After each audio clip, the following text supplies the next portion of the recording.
오늘 본문은 유대의 명절이 되어서 예수님께서 예루살렘으로 이제 오신 후의 사건을 소개하고 있습니다. 유대인 남자들은 이제 1년 중에 세 번의 명절, 그래서 유월절, 오순절, 초막절을 예루살렘 성전으로 오게 되어 있었는데, 사실 이 시기가 언제인지 학자들이 정확하게 추측하기는 어려워하지만 대다수가 그래도 오순절이지 않았을까로 추측합니다. 그리고 2절에 보면은 지금 이 표준 세번역 성경은 우리에게 익숙한 베데스다가 아니라 베드자다라고 번역해 놨는데, 이게 뭐 베데스다가 우리가 읽는 발음이고 베드자다는 좀 원래 발음이고가 아니고, 성경은 사실 아시는 것처럼 원본이 없죠. 그래서 여러 사본들이 있습니다. 그렇기 때문에 각 사본마다 차이가 있는데, 어떤 사본에는 베데스다라고 해서 헤세드의 헤세드 해서 이제 헤세드의 집, 자비의 집이라는 의미를 가지고 있고, 베드자다는 이것도 약간 논란이 조금은 있긴 하지만 그래도 대다수가 아마 올리브의 집, 그곳에 감람나무가 많았기 때문에 올리브의 집으로 표현하지 않았을까라고 봅니다. 그런데 그러면 왜 베데스다를 베드자다로 표준 세번역은 적었냐 하면, 대다수의 이제 학자들, 사본을 공부하는 학자들이 은혜의 집이라고 이름을 넣는 순간 사실 이 본문이 너무 매끄럽게 모든 것이 읽히는 거죠. 그래서 후대에 베드자다를 베데스다로 수정하지 않았을까라고 보는 견해가 있기 때문입니다. 그래서 그 사본을 표준 세번역은 베드자다로, 그리고 원본에 좀 더 가깝기 위해서 베드자다로 선택했기 때문에 오늘 본문에 베드자다로 있는 거죠. 근데 사실 뭐 이게 본문의 핵심은 정말 아닙니다. 왜냐하면 요한의 의도는 이름의 뜻에 있는 것이, 연못의 이름의 뜻이 있는 것이 아니라 이 안식일에 일어난 치유 사건과 그리고 이로 인해서 예수님이 드러내시는 말씀으로 예수님께서 참된 빛이심이라는 것을 말하기 위해서이고, 동시에 이 사건으로 인해서 이제 예수님과 유대인들의 굉장히 심한 갈등이 시작되는 지점이기 때문입니다. 베데스다 연못은 고고학적인 증거들을 살피면 이제 이스라엘이 점령당했을 때 의술의 신인 아스클레피우스에게 이제 그곳이 바쳐지기도 하여서 이후에 방문하는 이방인들도 이곳은 뭔가 병이 낫는 성스러운 곳이다 라고 인식하고 있었습니다. 그래서 이제 여러 학자들의 추측은 아마도 그곳이 온천이지 않았을까 라는 추측이 있고요. 그래서 그곳에서 물이 끓어오르면서 그 물이 움직일 때 연못에 들어간 자들이 나은 것인데, 이 본문에 보면은 이 4절에 보면 이 꺽쇠 표시, 가로 표시가 있죠. 이것은 이제 몇몇 사본에는 있지만 가장 오래된 사본에는 이것이 들어있지 않기 때문에 괄호 표시가 된 거고, 그래서 이제 새한글 성경 같은 역본을 보면은 4절 돼 있고 없음으로 되어 있는 것이 그 이유입니다. 아까 나왔던 베드자다나 베데스다 그 사본과 같은 의미인 것이죠. 다시 본문으로 돌아와서 이 베데스다 연못은 전설과 어떤 풍문에 의지해서 희망을 가지고 살아가던 자들이었습니다. 그들이 왜 그렇게 풍문과 어떤 전설과 천사가 오면 그런 일이 일어난다라는 것에 의지해서 살았을까요? 그들에게 은혜가 필요했기 때문입니다. 그런데 천사가 물을 휘저어 놓을 때 지금 소개된 여기에 있는 사람들을 보면 앞을 못 보는 사람은 천사가 물을 휘저을 때 어떻게 그걸 보고 들어갈 수 있을까요? 걷지 못하는 사람이 그 물을 휘저을 때 어떻게 들어갈 수 있을까요? 3절에 기록된 병자들은 정말 아이러니하게도 하나같이 물이 움직일 때 그 물에 들어가기가 어려운 사람들로 그 못이 형성되어 있었다라는 것입니다. 그 모두가 혼자의 힘으로는 구원을 얻을 수 없는 자들이었던 것이죠. 그래서 자신을 도와서 밀어줄 사람이 없는 것이 그들이 처한 삶의 정황이었습니다. 누군가 자신을 도와줘야지만 이 상황을 해결할 수 있었기 때문이죠. 그런데 그 중에 38년 동안 걷지 못하던 자가 오늘 본문에 등장합니다. 어찌저찌해서 연못에 와 있지만 이 연못에 들어가지 못한 채 누군가 한 사람이 나를 도와주기를, 그 누구라도 나를 도와줘서 정말 그 어떤 정확한 타이밍이 돼서 마침 물이 동할 때 그때 내가 들어갈 수 있게 해주기를 기다리며 살아왔던 것이죠. 그런 그에게 옆에 드디어 그를 도와줄 수 있는 사람이 나타나죠. 새한글 성경은 건강해지기를 원하십니까? 라고 이렇게 번역했는데, 그렇게 예수님이 오셔서 물으신 거죠. 혹시 좀 이렇게 낫기를 원하시는 묻습니다. 그런데 우리가 요한복음의 맥락에서 계속 살펴볼 때 이건 단순히 예수님이 그냥 정말 너 걷기를 원하는 거냐, 너 정말 낫기를 원하는 거냐 얘의 의미를 넘어서 이 안에 있는 깊은 갈망까지 물으신 거죠. 사마리아 여인에게 너의 목마름, 그 마르지 않는 물이 나에게 있다라고 말씀하실 때 그냥 단지 그 여인의 육체적인 목마름을 의미하신 것이 아니라 그 여인의 영혼의 목마름을 말씀하신 것처럼 말입니다. 그러자 이제 38년 된 병자가 뭐라고 말합니까? 자신의 시선에서 내가 보고 있는 방법을 예수님께 말하죠. 누군가 나를 도와줘서 연못으로 넣어주어야 가능한데 지금 나는 그럴 사람이 없어서 불가능하다라고 말합니다. 이거는 사실 예수님께 그러니까 당신이 나를 좀 밀어주면 어때요? 라는 무언의 어떤 의사표시였겠죠. 그런데 그가 생각하고 기대한 방법이 아니라 전혀 예상치 못했던 방법으로 예수님께서 그를 일으키십니다. 일어나서 네 자리를 가지고 걸어라 라고 말입니다. 그 말은 사실 누구나 할 수 있는 말이었지만 누구도 그에게 할 수 없는 말이었고 누구나 한다고 해서 그 말대로 되는 것이 아님을 모두 알고 있었지만 말씀이 육신이 되신 분이었기 때문에 그 말씀으로 38년 된 병자를 일으키십니다. 생명의 근원이 하나님의 아들이신 예수님께 있었기 때문이죠. 그래서 38년 동안 병에 걸렸던 사람이 낫게 된 것은 굉장히 기뻐하고 놀랍고 모두가 축복하고 환호해야 할 일이지만 우리가 10절에서 보는 것처럼 유대 사람들, 여기서 이제 요한이 말하는 유대 사람들은 정말 그냥 유대에 살고 있는 사람들이라는 뜻이기보다 예수님을 좀 반대하고 그래서 율법학자들, 제사장들, 그리고 예수님에게 호의적이지 않은 유대인들을 의미합니다.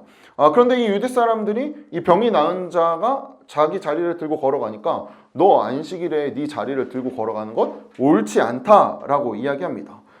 그러니까 이 사람은 뭐라고 합니까? 이거 내 뜻대로 하는 거 아니에요. 나를 낫게 하신 분이 그냥 이러라고 했어요. 라고 말하죠. 그러니 그가 누구냐? 라고 묻자 저는 그를 모릅니다. 라고 대답합니다. 그러고 나서 이후에 이 38년 된 병자가 성전에서 다시 이제 성전으로 오게 되었겠죠. 성전에서 예수님을 만나게 됩니다. 그러자 예수님께서 뭐라고 말씀하시죠? 너가 말끔히 나았으니까 더 죄를 짓지 말고 더 심한 병으로 고생하지 않게 해라 라고 말씀하십니다. 물론 여기서 이 사람의 병이 죄 때문이라고 우리가 추측할 수 있지만 그러면 우리의 삶에서 걸리는 모든 병은 다 죄 때문인가? 라고 볼 수는 없죠. 왜냐하면 요한복음 9장에서 앞을 보지 못하는 이에게 날 때부터 맹인인 자가 이 죄와는 아무런 상관이 없다고 예수님이 말씀하시기 때문입니다. 그러니 사실은 여기를 이 본문을 가지고 그저 모든 병은 죄라고 말하는 순간 상당히 우리의 삶은 굉장히 납작해지고 하나님은 굉장히 이분법적인 하나님이 되어버리고 마는 것이죠. 그런데 이제 이후에 예수님 대답 이후에 굉장히 황당한 결말을 맞이하게 되는데요. 주보에 보시면은 말씀 구절을 적어놨는데 15절과 16절입니다. 요한복음 5장 15절과 16절 말씀인데요. 저희 함께 고백할까요? 같이 고백합니다. 그 사람은 가서 자기를 낫게 하여 주신 분이 예수라고 유대 사람들에게 말하였다. 그 일로 유대 사람들은 예수께서 안식일에 그런 일을 하신다고 해서 그를 박해하였다. 38년 된 병자가 예수님 너무 갈망해가지고 그 믿음이 너무 충만해서 지금 유대 사람들에게 나를 낫게 해주신 분이 예수님이에요 라고 말한 것이 아니었던 것이죠. 이게 사실 이 본문이 갖고 있는 굉장한 충격이죠. 그러니 예수님께서 그에게 더 큰 병을 조심하라 라는 의미에서 더 큰 병은 정말 아파서 더 큰 병을 조심해라 라는 의미일 수도 있지만 요한복음의 맥락에서 볼 때는 몸이 아프고 낫는 것이 아니라 영원한 삶과 죽음 사이에서 죽음에 이르지 않도록 조심해라 라는 것입니다. 여기서 영원한 삶은 무엇을 말합니까? 참되신 하나님과 그 하나님의 아들이신 예수님을 믿는 삶, 그것이 영원한 삶이라고 요한은 우리에게 말하고 죽음은 무엇입니까? 사망은 당연히 그것에서 단절된 것이 사망인 것이죠.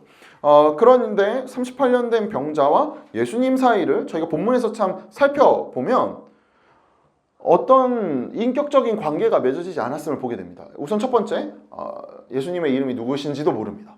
이건 사실 나중에 9장으로 가서 나중에 9장 말씀 나눌 때도 또 나누겠지만 9장으로 가면 맹인은 예수님에게 당신이 우리가 기다리던 예언자냐고. 근데 사실 복음서에 보면은 대다수의 나은 어떤 병고침을 받은 사람들은 예수님이 그 예언자냐고, 그 메시아냐고 물으면서 우리가 기다리던 분이 바로 이분이구나 하는 어떤 접점을 가지는데, 오늘 본문에 38년 된 이 병자는 사실 그런 접점이 없다고 우리가 볼 수 있죠. 그리고 지금 우리가 이후에 보는 것처럼 지금 자신이 살고 있는 세상에서 기득권을 가진 이들에게 밉보이지 않으려고 예수님을 고발합니다. 굳이 가서 그 사람 예수님이었다고 말하는 것을 우리가 보게 되는 것이죠.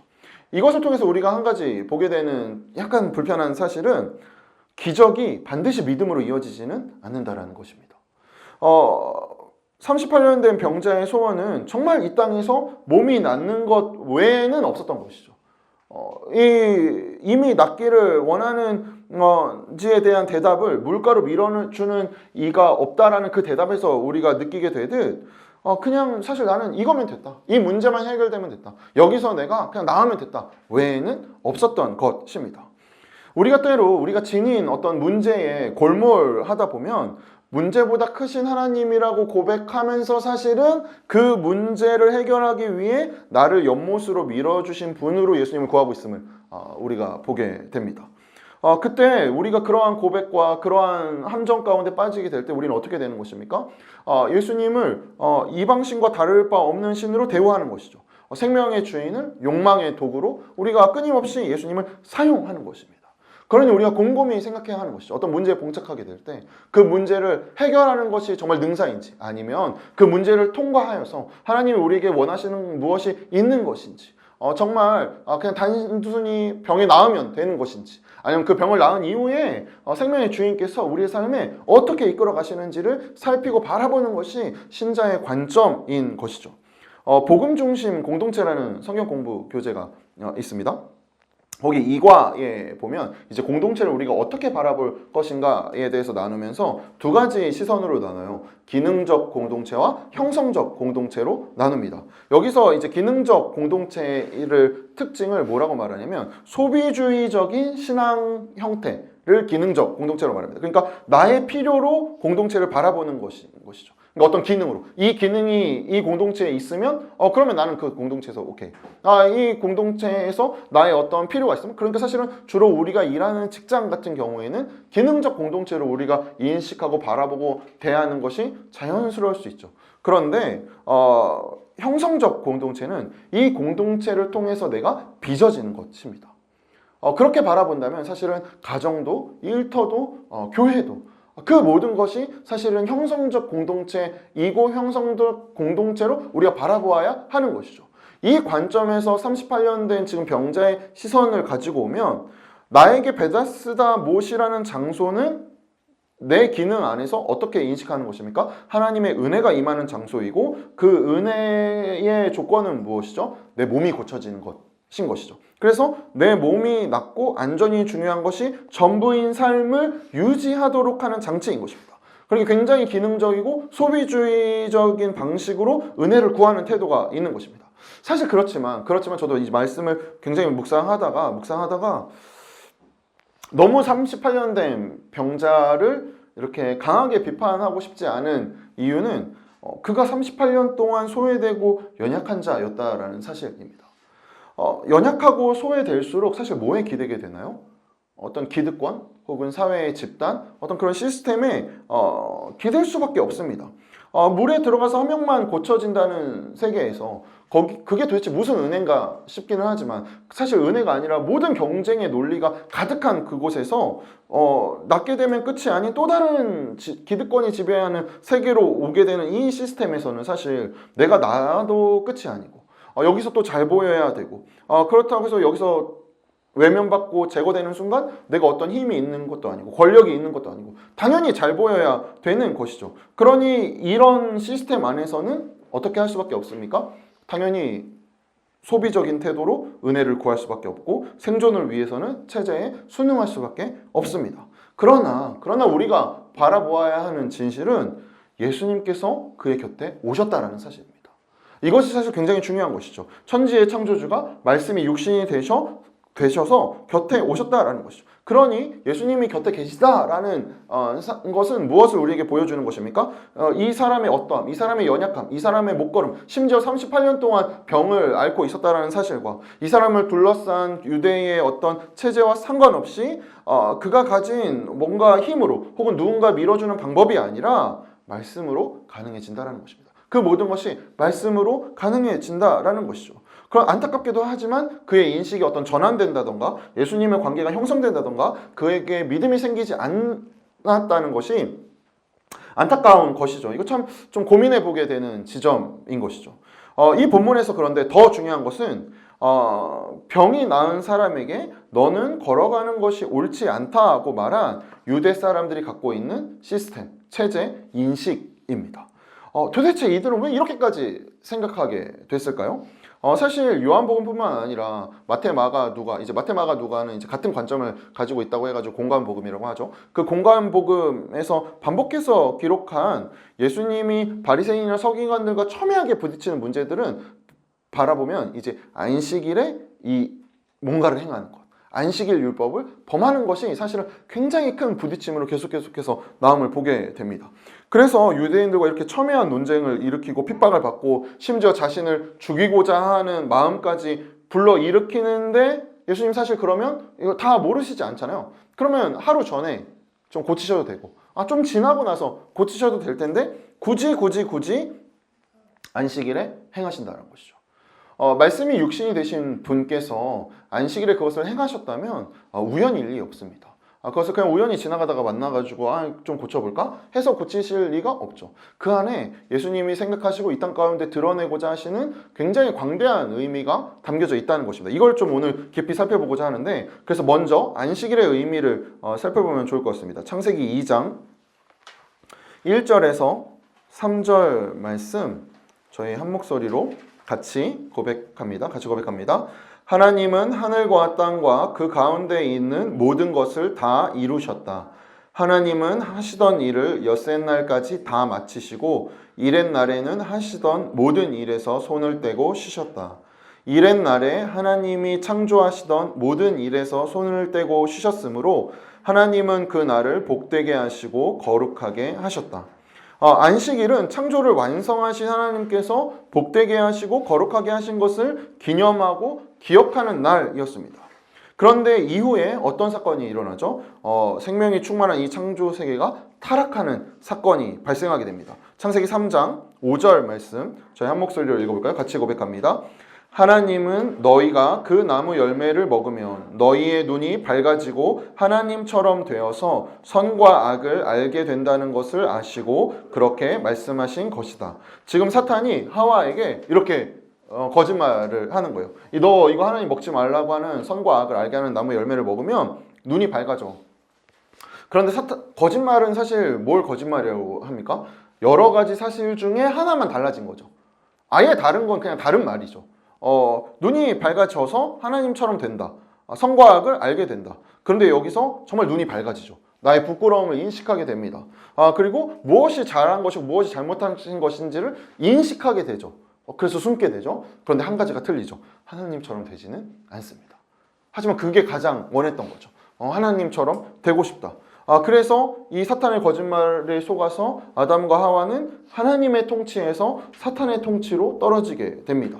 이제 자신이 하나님이라 주장하며 스스로 하나님 노릇을 해야 하는 삶을 살 수밖에 없게 된 거죠. 그래서 이 흔적이 우리에게 있죠. 그것이 무엇입니까? 내 삶을 내가 살아가는 것입니다. 내 삶을 내가 살아가는 것입니다. 유한한 존재인 인간이 스스로의 안녕과 어떤 행복을 확보하려고 내 존재의 의미를 유한한 내 안에서 끊임없이 뭔가 채우려고 하고 나타내려고 하고 드러내려고 하는 것이죠. 그래서 성경이 이것을 우리에게 무엇이라 말하는 것이죠? 교만이라고 말합니다. 그리고 그것은 곧 죄라고 우리에게 말해주는 것이죠. 인간이 스스로 자신을 주장하는 이 교만이 창조주이신 하나님을 부정하고 무시하는 것이기 때문에 어떤 결과를 가지고 오는 것입니까? 하나님으로부터 분리되는 결과를 갖고 오게 되는 것이죠. 그러니 죄는 자신 안에서 스스로를 닫아버리는 행위인 것입니다. 그래서 창조주로부터 그 무한하신 창조주로부터 무한한 은혜와 생명을 공급받아서 사는 것이 아니라 유한한 내 안에서 어찌저찌 힘을 내고 어찌저찌 애써서 사는 삶을 살게 되는 것이죠. 그런데 여기서 이제 문제가 발생하게 되죠. 왜냐하면 유한한 존재는 필연적으로 어디에 부딪히게 되기 때문입니까? 한계에 부딪히게 되기 때문입니다. 보통 한계는 어떨 때 느낍니까? 결핍에서 느끼게 되죠. 지혜가 부족해서 어떻게 해야 될지 모르겠고 내일 무슨 일이 일어날지 도대체 몰라서 불안하고 능력이 부족해서 인생에서 겪게 되는 문제를 해결할 수 없는 한계 상황에서 내가 돈이 좀 더 있었더라면, 내가 스펙이 좀 더 좋았더라면, 내가 좀 더 편안했더라면, 내가 좀 더 뭐 이런 상황이었다면, 이런 관계에서 이랬더라면 하면서 결핍을 경험하게 됩니다. 사랑이 부족해서 갈등투성이의 삶을 살아야 되고 공간의 제약을 받으니까 어떤 무소부재함의 자유도 당연히 없고 시간의 속박됨에서 시간이 흐르면서 점점 어떻게 돼요? 어떤 변화에 물들어가고 늙고 병들어서 죽게 되는 존재가 사실 죄에 거한 인간의 운명인 것이죠. 이게 우리의 실존입니다. 그래서 마치 땅에서 뿌리가 뽑힌 나무처럼 말입니다. 나무가 땅에서 뿌리가 뽑혀서 어딘가로 이동될 때 여전히 나무는 푸르릅니다. 그런데 우리가 알고 있죠. 그가 이제 생명의 어떤 양분을 공급받지 못하고 있기 때문에 그대로 놔두면 빨리 죽게 될 것이라는 사실을 말입니다.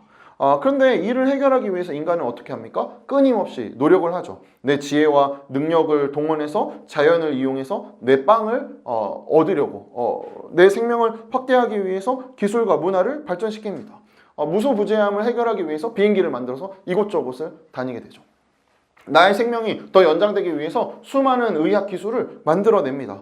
내가 여기저기서 이 사람과 연결되기 위해서 핸드폰을 만들어내죠. 그런데 아이러니하게 그런 생명의 확장이 점점 커지고 나타나면 나타날수록 동시에 어떤 일이 일어납니까? 죽음도 확장되는 것이죠. 여전히 죽음에서 피할 수 없습니다. 그렇게 한다고 죽음이 오늘은 피해가고 내일은 외면하고 하는 것이 아니라는 것입니다. 이 모순의 구조 속에서 살아가는 것이 우리가 아담의 후예인 우리의 존재인 것이죠. 그러니 사실 인간에게 태초에 누렸던 의미의 창세기가 말하고 있는 2장에서 선언한 하나님이 누리신 안식은 사실 없는 것입니다. 안식일을 생각할 때 여기서부터 출발하는 것이 굉장히 중요한 것이죠. 죄와 죽음으로 인해서 인간과 온 만물은 태초에 하나님이 선언하신 심히 아름다운 상태가 이미 아닌 것입니다. 그래서 10계명의 4계명 보면 안식일을 지켜라 라고 하나님께서 모세에게 말씀하시죠. 창세기의 맥락에서 이 말씀을 본다면 태초에 이 안식을 기념하고 기억하라는 의미는 사실 종말에 올 온전한 안식을 소망해라 라는 의미와 동시에 새 창조에 있을 진정한 안식이 우리 가운데 무엇인가 그것을 바라보며 너희의 삶에서 그것을 놓치지 말아라 라는 의미인 것입니다. 하나님이 너무 보시기에 심히 아름다운 상태가 돼서 생명이 충만한 이 안식을 구해라. 그거 지켜가라 라는 것이죠. 그러니 안식일을 지키는 것은 사실 그저 아무것도 안 하는 것이 아닙니다. 저도 이제 부모님이 굉장히 이렇게 하나님 앞에 신실하게 몸부림치시는 분들이었기 때문에 주일에 어디 마트를 갑니까? 주일에 어디 마트를 가요? 친구들 다 마트를 가도 마트 절대 못 가죠. 주일에 어디 뭘 사러 갑니까? 전혀 안 되는 거죠. 근데 어느 순간부터 제가 좀 자라나면서 부모님이 멋쩍어 하시면서 슈퍼를 가시더라고요. 그리고 어느새 굉장히 당연해졌어요. 주일에 슈퍼 가도 이게 불편하지 않은 거죠. 근데 생각해 보게 되는 거죠. 사실 주일에 뭔가를 사지 않고 뭔가를 하지 않는 행동은 그 행동을 하기 위해서 행동을 하는 것이 아닙니다. 그 안에 담겨있는 의미를 기억해서 그렇게 계속 살아가기 위해서인 것이죠. 그러니 안식일을 지키는 것의 참된 의미는 무엇입니까?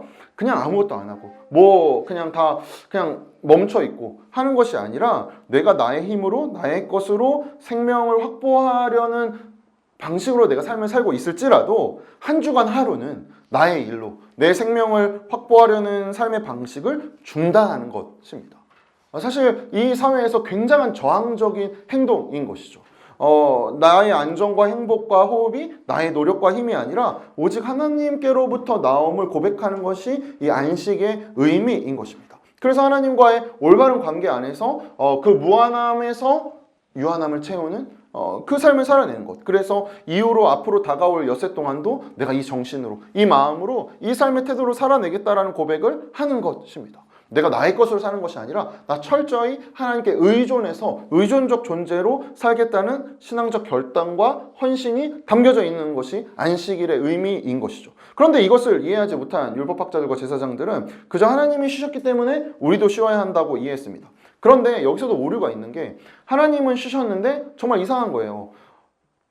애가 태어나는 거죠. 안식일인데. 하나님이 쉬셨으면 생명의 주관자이신 하나님이 멈추셨으니까 생명도 태어나지 말아야 하지 않습니까? 근데 아이가 태어나는 거예요. 노인이 죽는 거예요. 혹은 누군가가 사고로 죽게 되는 거예요. 안식일인데. 너무 당황스러운 겁니다, 이들은. 그래서 이 유대 랍비 신학에서 전승에서 어떻게 인식했냐면 하나님이 생명의 살고 죽음 외에는 쉬신다라는 어떤 단서를 붙이신 거죠.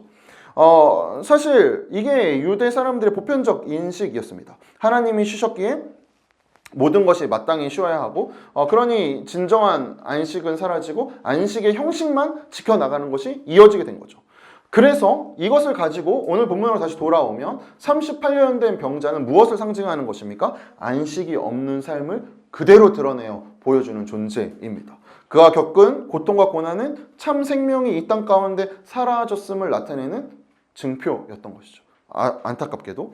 그런데 이 상황에서 어떤 일이 일어납니까? 참된 생명이 그에게 찾아옵니다.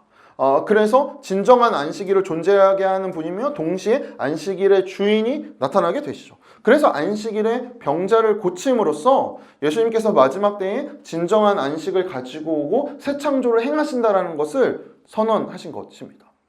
사실 생각해보면 하나님은 타락 이후에 쉬신 적이 한 번도 없으시죠. 구원의 역사를 포기치 않으시고 아담의 타락 이후에 하나님은 더 열심히 자신의 아들을 이 땅 가운데 보내실 정도로 일하고 계심을 우리는 알고 있습니다. 오늘도 하나님은 쉬시는 것이 아니라 오늘도 우리 가운데 우리가 구원의 은혜를 누리게 하기 위해서 오늘도 우리를 포기치 않으시는 그 하나님의 사랑을 경험하기 위해서 모든 것을 우리 가운데 채우시고 이끌어오고 계시는 것이죠. 그래서 예수님께서 이 사건 이후에 이루어지게 되는 안식일 논쟁에서 이렇게 말씀하십니다. 요한복음 5장 24절에서 26절 말씀인데요. 저희 번갈아 가면서 읽을까요? 요한복음 5장 24절에서 26절까지의 말씀 제가 먼저 읽습니다. 내가 진정으로 진정으로 너희에게 말한다. 나의 말을 듣고 또 나를 보내신 분을 믿는 사람은 영생을 얻고 심판을 받지 않는다. 그는 죽음에서 생명으로 옮겨갔다.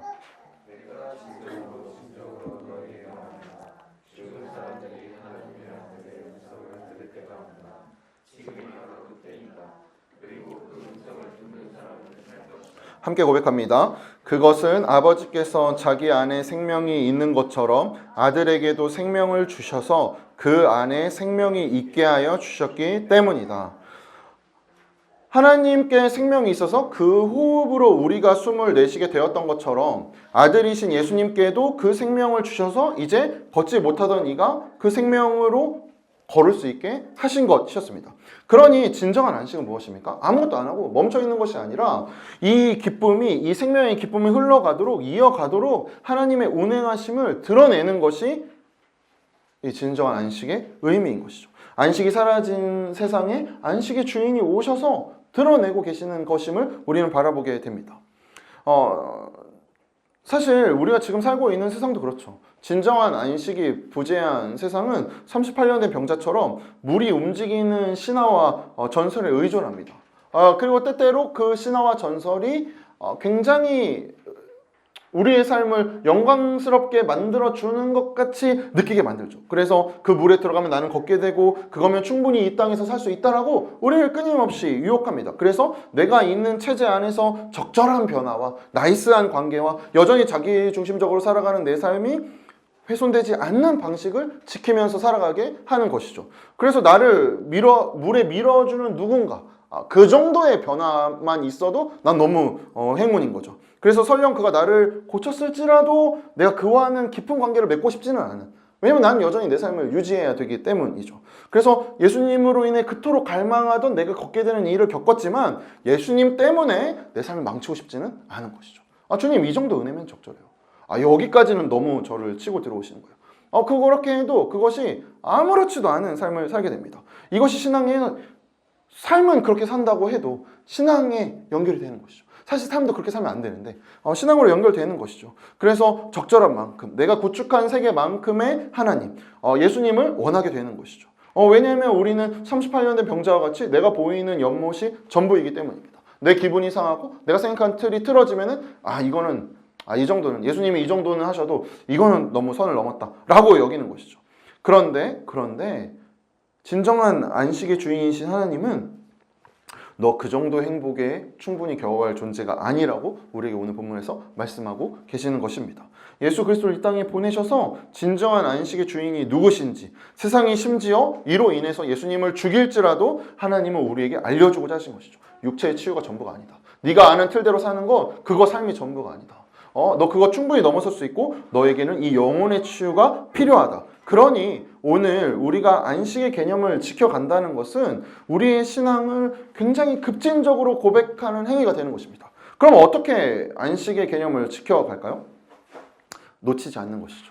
내 힘으로 할 수 없다. 내 사랑으로, 내 마음으로 할 수 없다. 내 마음으로는 우리 가정을 지킬 수 없다. 내가 가진 사랑으로는 내 삶을 읽어갈 수 없다라는 것을 인식하고 드러내는 것입니다. 그래서 유한한 나의 삶을 바라보고 끊임없이 그것을 인정하면서 어떻게 하는 것이죠? 그 사랑의 근원이신 예수님께 나아가는 것입니다. 예수님께서 그 마음 주시기를, 예수님께서 나를 붙들어 주시기를, 예수님께서 내 삶과 내 어떤 것들을 모두 주시기를. 굉장히 의존적이고 굉장히 수동적 같지만 사실 유한한 존재에게는 무한에 기대어 사는 것이 당연한 이치인 것입니다. 그래서 나의 오름으로 규정하고 이용하고 어떤 바라보기보다 기꺼이 환대하고 나누고 함께 세워가는 것이죠. 그러면 이거 우리 힘으로 될까요? 그럴 리 없습니다. 그래서 우리가 예수님께 의탁할 수밖에 없죠. 그런데 예수님께 의탁하는 것은 사실 굉장히 중요한 신앙의 원리입니다. 왜냐하면 예수님도 그렇게 하셨기 때문이죠. 이것이 요한복음 5장 19절에서 20절에 이렇게 나옵니다. 요한복음 5장 19절에서 20절 말씀 함께 고백합니다. 예수께서 그들에게 말씀하셨다. 내가 진정으로 너희에게 말한다. 아들은 아버지께서 하시는 것을 보는 대로 따라할 뿐이요 아무 것이나 마음대로 할 수 없다. 아버지께서 하시는 일은 무엇이든지 아들도 그대로 한다. 아버지께서는 아들을 사랑하여 하시는 일을 모두 아들에게 보여주시기 때문이다. 또한 이보다 더 큰 일들을 아들에게 보여주어서 너희를 놀라게 하실 것이다. 예수님의 이 말씀을 들으면 마치 하나님의 굉장히 꼭두각시 같고 어떤 수동적 존재처럼 여겨지는데 그것이 아니죠. 지금 이 19절과 20절 말씀은 뭘 우리에게 말씀하고 계십니까? 하나님과 성령님과 함께 완전한 연합 가운데 계심을 우리에게 말씀하고 계시는 것입니다. 하나님의 아들도 하나님을 의존해서 사셨다는 것. 말씀이 육신이 되어서 육신으로 이 땅 가운데 어떻게 살아야 하는지를 예수님이 삶으로 우리에게 보여주신 것이잖아요. 그런데 그 예수님이 어떻게 사셨어요? 나는 하나님의 아들이니까 내 마음대로 할 수 있어. 내가 다니까. 내가 하는 대로 내가 전부야. 이것이 아니라 자신을 낮추시고 그분의 뜻대로 살아가는 삶을 우리에게 보이신 것이죠. 하나님이 사랑하시는 우리 산터 가족 여러분, 또 우리 하나님의 자녀들, 우리에게 진정한 자유를 주는 것이 무엇일까요? 우리에게 진정한 안식이 무엇이겠습니까? 내가 확보하고 내 삶으로 내가 이뤄가는 것이 아닙니다. 이 거짓에서 우리는 자유해야 됩니다. 그 만연한 신화와 전설들에 우리는 자유하여야 합니다. 진실은 무엇입니까? 우리가 예수님을 의지할 때 하나님을 의지해서 사신 예수님의 삶이 우리 안으로 그 양분이 공급되기 시작하는 것이죠. 그때 우리의 삶은 어떻게 됩니까? 신비롭고 영화롭고 영광된 삶을 살게 되는 것입니다. 왜냐하면 하나님께서, 예수님께서 신비롭고 영화롭고 영광스러운 분이시기 때문인 것이죠. 이것이 복음 안에 있는 참된 자유입니다. 세상의 규정에서 내가 이해하는 방식이 어느 정도로 좀 할 수 있는 만큼, 해야 되는 만큼이 아니라 그것을 넘어서는 것. 진정한 안식의 주인이 요구하시는 대로 순종하여 안식의 동역자로 살아가는 자유를 우리 가운데 허락하고 계시다라는 것입니다. 그러니 우리 어떻게 살아가야 합니까? 안식을 경험해야죠. 자꾸 경험해야 합니다. 내 뜻으로 내가 읽어가는 삶이 아니라 이거 내가 너무 이렇게 하나님 믿는다고 그냥 이렇게 살아도 되나? 되죠. 하나님을 신뢰한다고 내가 말하면서 이렇게 애매모호한데 그래도 내가 어느 정도는 좀 이렇게 해야 되는 거 아닐까? 그 안에서 싸워 나가는 것입니다.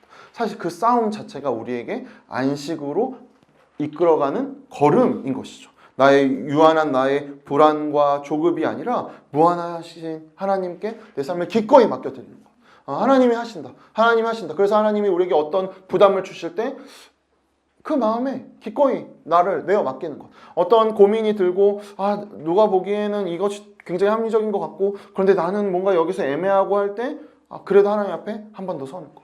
하나님 앞에 멈추고 그분이 내 삶에 어떻게 일하실지 기꺼이 내어 드리는 것. 이것이 예수 그리스도에 인하여 영원한 생명을 소유한 자들이었기 때문입니다. 그분이 계셨기에 우리가 이 자리에 있다는 사실을 기억해야 합니다. 사실 이 예배에 나온 것 자체가 예수님이 나를 포기치 않으셨고 오늘도 나를 그 베데스다의 연못에서 살게 하는 존재로 바라보시는 것이 아니라 기꺼이 내가 걸어서 기꺼이 내가 내 삶을 주님 앞으로 내어놓고 기꺼이 주님 앞에 예배하고 기꺼이 주님의 사랑으로 살 수 있는 존재임을 드러내신 것이죠. 그러니 우리의 삶 또한 예수님이 이끄셨기에 걷고 있는 것입니다.